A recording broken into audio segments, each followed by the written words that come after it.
Häufig wurde von euch nach einem Test einer kleineren Rolle für das Spinnfischen am Mittelmeer und Ostatlantik, aber auch eben besonders in Norwegen gefragt. Und hier ist sie jetzt von Noebi, die Infinite SW. Nicht zu verwechseln mit der anderen Rolle, die ich von Noebi getestet habe, die Infinite Power SW. Diese Rolle gibt es in den Größen von 3000 bis 10.000.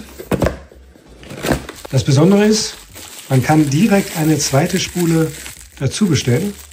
Und die kostet um die 10 Euro, also ein Bruchteil von dem, was man zum Beispiel bei einer Ersatzspule von Daiwa und Shimano bezahlen würde. Daher lohnt es sich direkt eben eine zweite Spule zu ordern. Man kann eine dünnere Schnur oder eine dickere Schnur auf diese machen oder eben die gleiche und hat so eben direkt eine andere Spule griffbereit, die voll gefüllt ist, wenn man zu viel Abriss hat. Der Griff, die Power Handle, ist kugelgelagert. Und so sieht die eigentliche Rolle aus. Ganzmetallrolle, und wie üblich in diesen Rollengrößen gibt es noch einen Umschalter für die Rücklaufsperre beziehungsweise einen Ein- und Ausschalter. Auch mag ich ganz besonders eben diesen sogenannten Daiwa Bail Arm.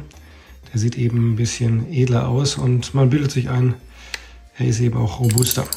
Die Bremse soll bis 12 Kilo halten, also in dieser Klasse auch extrem hoch. Normalerweise sind da so 8 bis 10 üblich. Bei billigeren Rollen natürlich dann nur 6. 8 plus 1 Kugellager, also das plus 1 bedeutet immer das Nadellager, was hier innen drin sitzt. So schon von der ersten Haptik macht die Rolle einen extrem wertigen Eindruck.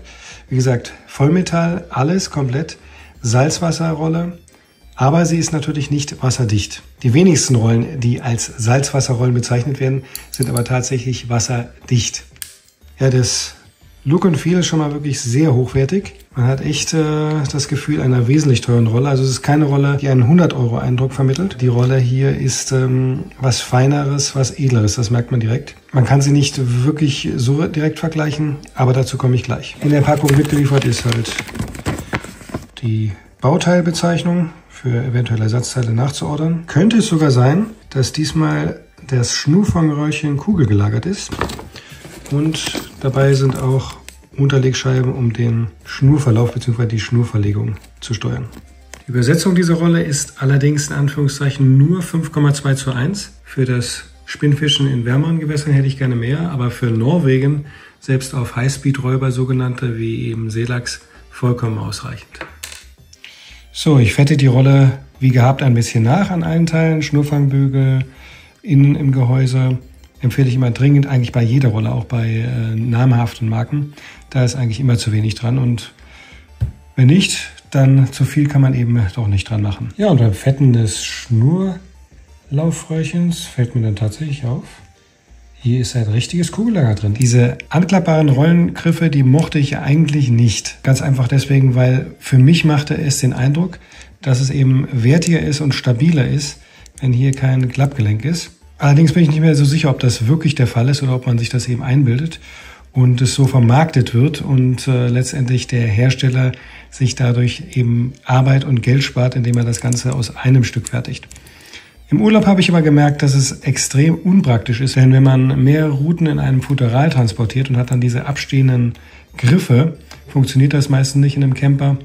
Und wenn man diese Griffe eben abschrauben muss, dann sucht man sie unter Umständen, findet sie vielleicht nicht oder hat verschiedene Rollen dieser Art mit festem Griff und verwechselt manchmal den Griff. Ich habe mir jetzt nochmal intensivere Gedanken gemacht, was denn nun besser ist. Ein feststehender Rollengriff, wie bei der Daiwa Saltis Nero zum Beispiel, oder eine anklappbare Rollenkurve, wie zum Beispiel bei der Infinite 6000 von Noebi.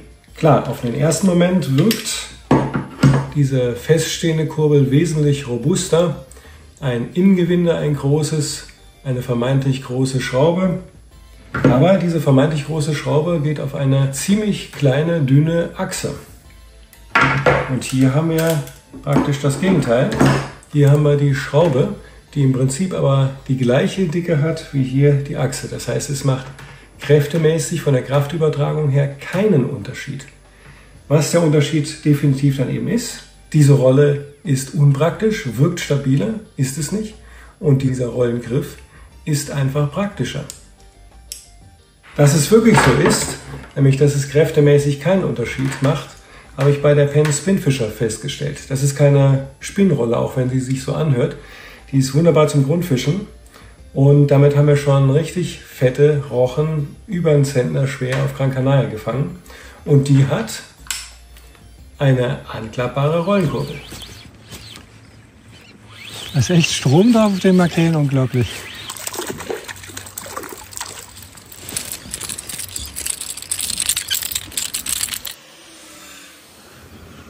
Ja. Schon wieder Makrele. An wen oder was erinnert mich die Rolle bloß? An wen oder was erinnert mich die Rolle bloß? Dann fiel es mir auf einmal ein und auf.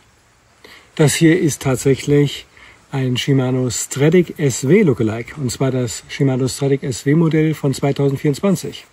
Die Cuts hier in der Spule, der Kurbelknauf, die Farbe, alles sehr ähnlich. Aber obwohl Noebi ein Hersteller von Shimano ist, ist diese Rolle hier keine Shimano-Kopie, sondern eine Eigenentwicklung von Noebi. Denn die Noebi Infinite SW ist ein absolutes Leichtgewicht in ihrer Klasse. Rund 100 Gramm weniger, nur 330 Gramm wiegt die Rolle, während zum Beispiel vergleichbare Rollen von Shimano in der 6000er Größe zwischen 430 und 450 Gramm wiegen. Das mag jetzt wenig erscheinen, also der Unterschied von 100 Gramm. Allerdings, wenn man mal 2 Stunden richtig hartes Spinnfischen betrieben hat mit Jiggen und Jerken, dann machen sich diese 100 Gramm bemerkbar. Wo sind diese 100 Gramm hin? Und da ist es ähnlich wie bei der Infinite Power, die ich schon vorgestellt habe, nämlich diese Rolle hier. Das Gehäuse ist wesentlich kleiner. Das bedeutet allerdings auch natürlich, dass das Zahnrad hier drin kleiner sein muss. Was das für eine langfristige Auswirkung auf das Getriebe hat, kann ich noch nicht beurteilen. Allerdings habe ich mit der Infinite Power bisher überhaupt kein Problem. Hier hat man zum Beispiel aus dem Rollensteg etwas rausgeschnitten, um Gewicht zu sparen. Der Rollenfuß hier oben, der ist etwas kürzer. Auch da fehlt wieder Gewicht. Und natürlich die Spule mit jede Menge Cutouts. All das sorgt dafür, dass das Gewicht halt so niedrig ist.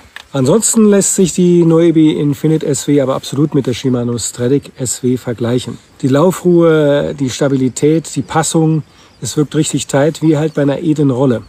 Tatsächlich hat die Noebi aber ein Kugellager mehr. Die Bremskraft ist ungefähr das gleiche, aber der Preis. Diese Rolle kostet die Hälfte von der Shimano Stradic SW und, man darf nicht vergessen, für die Hälfte bekommst du auch eine vollwertige Ersatzspule dazu. Daher probiert's mal aus. In den Größen bis 6000 kann ich sie auf jeden Fall empfehlen.